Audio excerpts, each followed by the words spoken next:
ನಮಸ್ಕಾರ, ನಿಮಗೆ ಸ್ವಾಗತ. GLD media news Kannada. Good public news. ನಮ್ಮ ದೇಶದ ಗಡಿಯಲ್ಲಿ ನಿಂತಿರುವ ಯೋಧರು ತಮ್ಮ ಜೀವನವನ್ನೇ ದೇಶಕ್ಕಾಗಿ ಅರ್ಪಿಸಿರುವ ಮಹಾನ್ ವೀರರು. ಬಿಸಿಲು, ಮಳೆ, ಹಿಮ ಯಾವುದೇ ಪರಿಸ್ಥಿತಿಯಲ್ಲೂ ನಮ್ಮ ಸುರಕ್ಷತೆಗಾಗಿ ಹೋರಾಡುವ ಈ ಯೋಧರು ನಮ್ಮ ನಿಜವಾದ ಹೀರೋಗಳು. ನಾವು ಸುಖವಾಗಿ ಬದುಕಲು ಅವರು ತಮ್ಮ ಕುಟುಂಬದಿಂದ ದೂರವಾಗಿ ದೇಶ ಸೇವೆ ಮಾಡುತ್ತಿದ್ದಾರೆ. ಇಂತಹ ಯೋಧರಿಗೆ ನಮ್ಮ ಹೃದಯಪೂರ್ವಕ ನಮಸ್ಕಾರ. ದೇಶ ಸೇವೆಯಲ್ಲಿ ತೊಡಗಿರುವ ಯೋಧರಿಗೆ ನಾವು ಎಷ್ಟೇ ಗೌರವ ಸಲ್ಲಿಸಿದರೂ ಕಡಿಮೆಯೇ.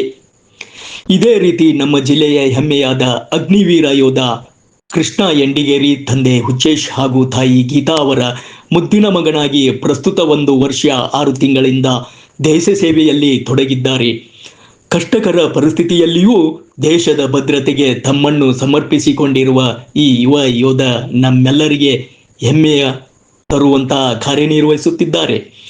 ಇಂದು ಏಪ್ರಿಲ್ 22ರಂದು ಅವರ ಹುಟ್ಟುಹಬ್ಬದ ವಿಶೇಷ ಸಂದರ್ಭದಲ್ಲಿ ಅವರಿಗೆ ಹಾರ್ದಿಕ ಶುಭಾಶಯಗಳು ತಿಳಿಸಲಾಗುತ್ತಿದೆ.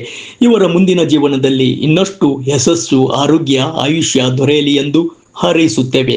ಇವರ ಹುಟ್ಟುಹಬ್ಬದ ಪ್ರಯುಕ್ತ ಮಾವಂದಿರಾದ ರಿಟೈರ್ಡ್ ಸುಬೇದಾರ್ ಕೃಷ್ಣ ತುಂಬಗಿ ಹಾಗೂ ಸಹಕುಟುಂಬ ಅಮ್ಮಿನಗಡ ವತಿಯಿಂದ ಹಾರ್ದಿಕ ಶುಭಾಶಯಗಳು ತಿಳಿಸಿದ್ದಾರೆ. ಮತ್ತು ಈರಣ್ಣ ಕಂಗಳ್ ಹಾಗೂ ಸಹಕುಟುಂಬ ಗುಳೇದ್ಗುಡ್ ವತಿಯಿಂದ ಹಾರ್ದಿಕ ಶುಭಾಶಯಗಳು ತಿಳಿಸಿದ್ದಾರೆ. ಅದೇ ರೀತಿ ಕುಟುಂಬದ ಎಲ್ಲ ಬಂಧು ಬಳಗದಿಂದಲೂ ಅನೇಕರು ಶುಭಾಶಯಗಳನ್ನು ತಿಳಿಸಿದ್ದಾರೆ.